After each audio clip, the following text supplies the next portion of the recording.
You're sitting at your desk, looking at your paycheck, and you see that massive chunk taken out for taxes. Federal income tax, state income tax, Social Security, Medicare. You do the math, and between federal and state, you're losing somewhere between 25% and 40% of everything you earn before you even see it. And you think to yourself, there's gotta be a better way. There's gotta be somewhere in the world where I could actually keep what I earn. Well, here's the thing. There is, and it's not some sketchy offshore tax haven or illegal scheme. It's Dubai, and they've built a $1 trillion economy in the middle of a desert using one economic strategy that most countries are too afraid to try: zero income tax, zero corporate tax, zero capital gains tax. But here's what most people don't realize. Dubai isn't rich because they found oil. Abu Dhabi has the oil. Dubai is rich because they figured out a financial loophole that attracts wealth from literally every corner of the planet and keeps it there. The strategy is so simple, so obvious, and so effective that it's going to make you question everything you thought you knew about how economies work and why your government keeps telling you that high taxes are necessary. My name is Zach, and I spend way too much time thinking about how different countries structure their tax systems and why some places get insanely wealthy while others stay broke. If you're someone who's frustrated watching a huge chunk of your paycheck disappear to taxes, or you've ever wondered why billionaires seem to live in specific cities and countries, make sure to hit the subscribe button and give this video a thumbs up if this helps you out. All right, so let's start with what makes Dubai so bizarre from an economic perspective. In 1960, Dubai was literally a small fishing village in the desert. No infrastructure, no industry, barely any population.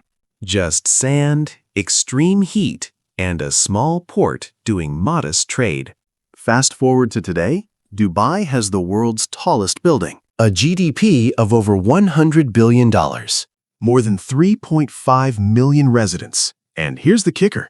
About 90% of them are foreigners who chose to move there. The city has become a magnet for wealth, businesses, and talent from around the world. Now, you might be thinking, okay, Nick, but didn't they just get lucky with oil? And that's exactly what I thought too, until I looked at the actual numbers. Here's where it gets really interesting.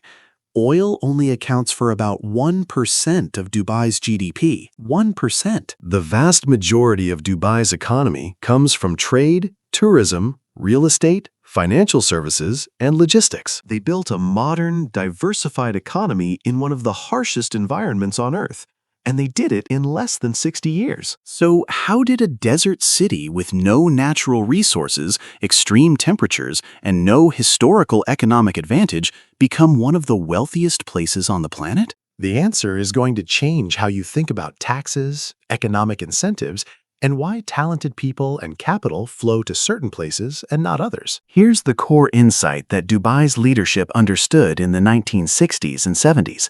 If you want to attract wealth, talent, and business, don't tax it. This sounds almost too simple to work, right? Like, there's gotta be a catch. But let's walk through the actual policy and the math. In Dubai and the broader UAE, there is zero personal income tax. You earn $500,000 a year, you keep $500,000 a year. Zero corporate income tax for most businesses. Your company makes $10 million in profit? That's your profit. The government doesn't take 21% or 30% or whatever the corporate rate is in other countries. Zero capital gains tax. You invest in stocks, real estate, crypto, whatever, and you make $1 million in gains? You keep the entire $1 million. Zero wealth tax.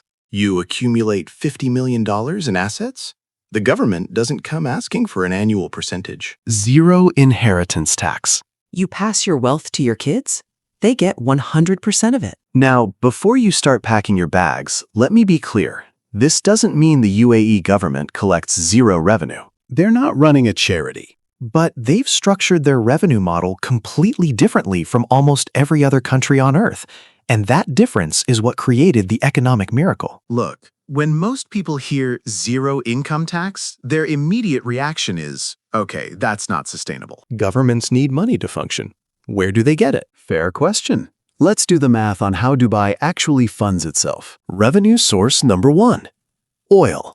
But not Dubai's oil. The UAE as a whole has significant oil reserves, but most of them are in Abu Dhabi, not Dubai. However, as part of the federation, Dubai benefits from the overall wealth of the UAE. But remember, oil is only about 1% of Dubai's own economy. This is not an oil story. Revenue source number 2.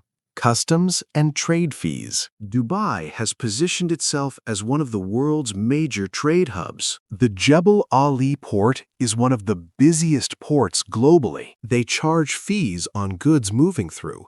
Import duties, customs fees, port charges. We're talking billions in revenue just from being a strategic logistics center. Revenue source number 3.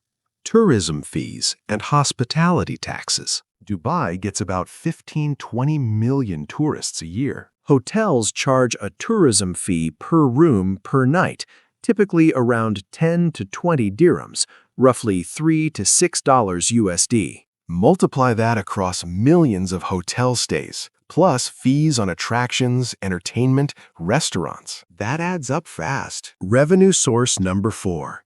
Business licensing and registration fees. If you want to start a business in Dubai, you pay licensing fees. These aren't taxes on your profit, they're flat fees to operate. Free zones charge annual renewal fees. This creates a steady revenue stream from businesses that want access to the Dubai market. Revenue source number 5. Real estate transaction fees. When you buy or sell property in Dubai, the government takes a 4% transaction fee from both buyer and seller. In a market where luxury properties sell for tens of millions of dollars, that 4% is substantial. Revenue source number 6. Fines, tickets, and penalties. This one's a bit more controversial, but it's real. Dubai has strict laws and high fines, traffic violations, visa overstays, public conduct rules. The penalties are steep, and they generate significant revenue. Revenue source number 7. Government-owned enterprises. The Dubai government owns massive stakes in profitable companies: Emirates Airlines, DP World, ports, Dubai Electricity and Water Authority, real estate developers like Emaar. These companies generate profits that flow back to the government. Now, here's what you absolutely need to understand. This revenue model is fundamentally different from the Western tax model. In the US, Europe, most developed countries, governments tax economic activity directly. You work? Taxed. Your company makes profit? Taxed. You invest and make returns?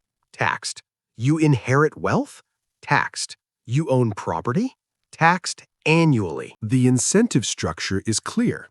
The government benefits when you produce profit and accumulate, so they take a cut at every stage. Dubai flipped as raw. Instead of taxing production and wealth creation, they tax consumption, transactions, and access to the market. The psychological and economic difference is massive. All right, so now that we understand how Dubai makes money without income tax, let's talk about why this model is so insanely effective at attracting wealth. Think about it from the perspective of a high earner. Let's say you're a successful entrepreneur making $2 million a year. Scenario A. You live in California. Federal income tax, top bracket, 37%, equals $740,000. California state income tax, top bracket, 13.3%, equals $266,000. Total taxes, roughly $1,006,000. You keep $994,000. Scenario B. You live in Dubai. Income tax, $0. You keep $2 million. That's an extra $1 million in your pocket every single year, just by changing your tax residency. Now, you might be thinking, okay, but Dubai is expensive to live in. So doesn't that offset the savings? Actually, no. While luxury living in Dubai can be expensive if you choose it, the cost of living for basics, housing, food, transportation, is comparable to or even cheaper than major Western cities. You can live very comfortably in Dubai for far less than you'd spend in New York, London, or San Francisco. And here's the kicker. Because you're keeping 100% of your income, you have significantly more capital to invest. That capital compounds. Over 10 years, 20 years, the wealth gap between the person in California and the person in Dubai becomes absolutely staggering, even if they're earning the exact same income.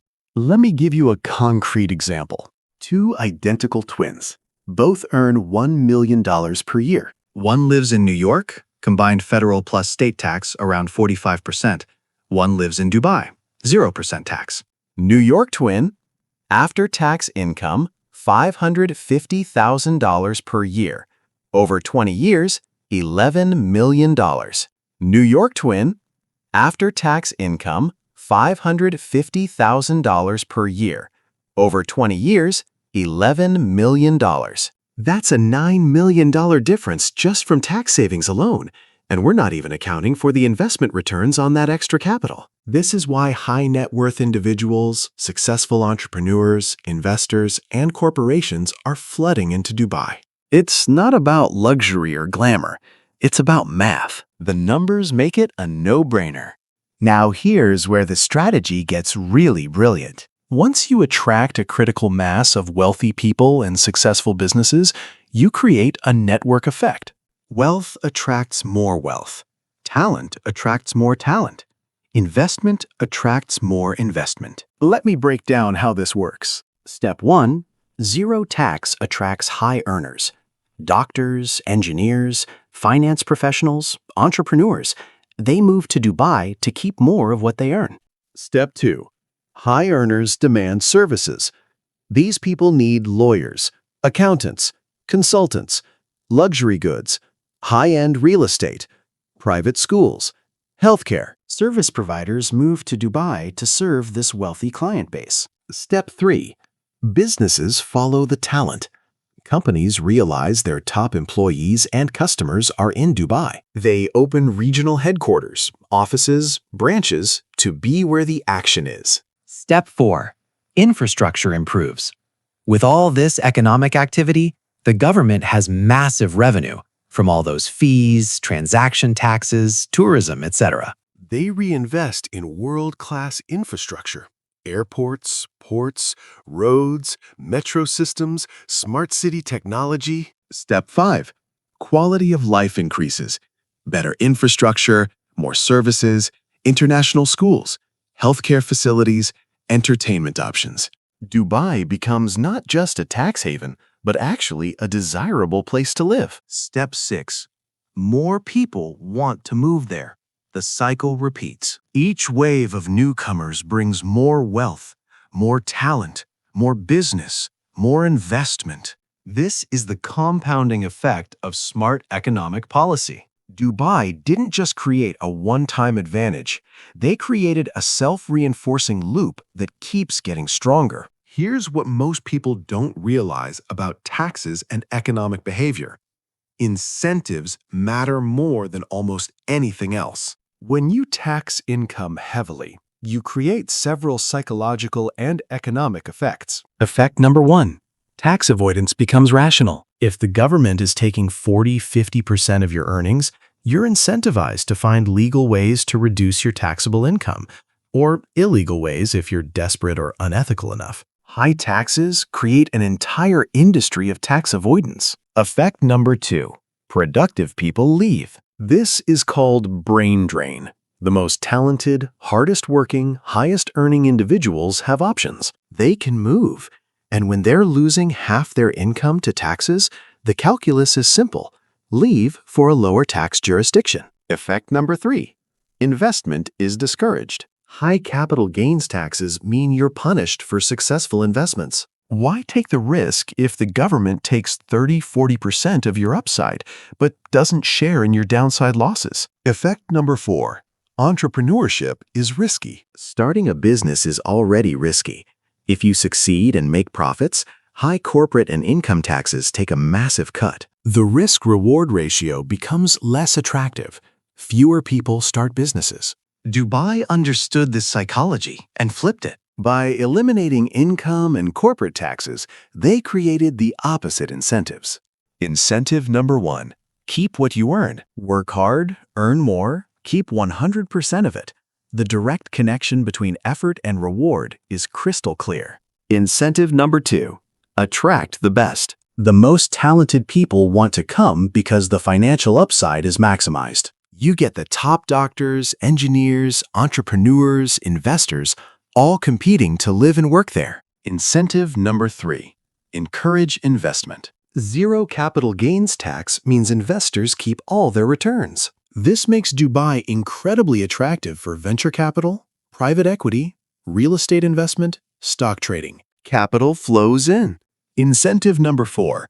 Make entrepreneurship attractive. Zero corporate tax means if you build a successful business, you keep all the profit. The risk-reward is heavily tilted toward reward.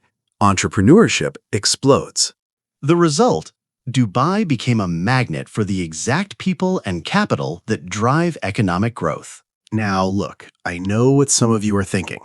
Nick, this sounds great for rich people, but what about everyone else? What about public services, healthcare, education, infrastructure for regular people? Fair objections. Let's address them honestly. Objection number 1.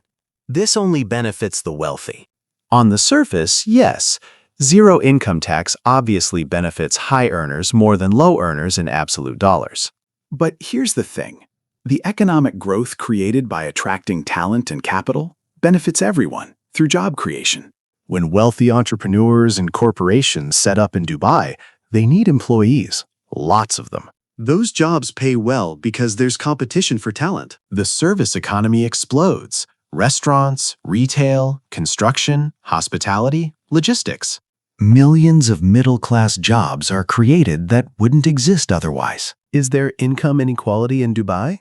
Absolutely. But the floor is rising for everyone, not just the top. Objection number 2. But what about public services? This is where it gets interesting. Dubai's government still provides public services, police, infrastructure, some healthcare, some education. But they've also embraced a more private sector model for many services. Healthcare? Mix of public and private, with many people using private insurance. Education? Lots of private international schools alongside public options. Transportation? Metro system funded by fares and real estate development around stations. The model is government provides basics, private sector fills the premium market, and revenue from fees and transactions funds what government does provide. Is it perfect? No, but it's functional, and it's created one of the fastest growing economies in the world. Objection number 3. This isn't sustainable long term. Maybe, but they've been doing it for decades now, and the economy keeps growing. They've diversified away from oil. They've built world-class infrastructure. They've created a business environment that didn't exist before. Compare that to high-tax Western countries dealing with brain drain, capital flight, declining entrepreneurship, and mounting debt. Which model looks more sustainable right now? Here's the thing. Calling this a loophole is actually misleading.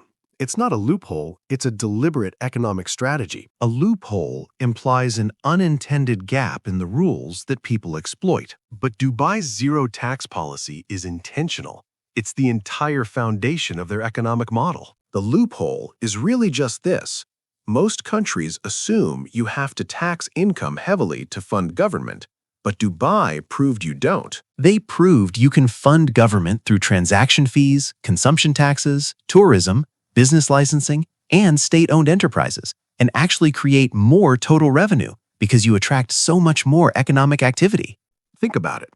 Would you rather tax 1 million people at 40% each, or attract 10 million people and tax transactions at 4% each? Dubai chose the latter, and the math works. The lesson here isn't that every country should become Dubai, but it does expose the lie that high personal income taxes are necessary or inevitable. They're a choice, and there are other ways to structure an economy. All right, so at this point, you're probably thinking, okay, Nick, this is fascinating, but I'm not a millionaire. I can't just move to Dubai. What am I supposed to do with this information? Fair. Let me give you some actionable takeaways. Step 1. Understand that your tax residency is a choice. You might not be able to move to Dubai right now, but understanding that different jurisdictions have radically different tax structures opens up possibilities. States within the U.S. have different tax rates. Texas, Florida, Nevada, Washington, 0 state income tax. That's real money saved if you're mobile. Step 2. Think about remote work differently. If you can work remotely, your physical location becomes negotiable. You could live in a lower-cost, lower-tax area while earning income from a higher-paying market. This is geographic arbitrage, and it's powerful. Step 3. Structure your income strategically. Even if you can't avoid income tax entirely, understanding how different types of income are taxed differently, W-2 wages versus capital gains versus business income, lets you optimize. Real estate investors, business owners, and investors often pay lower effective tax rates than high-earning employees because they understand the code. Step 4.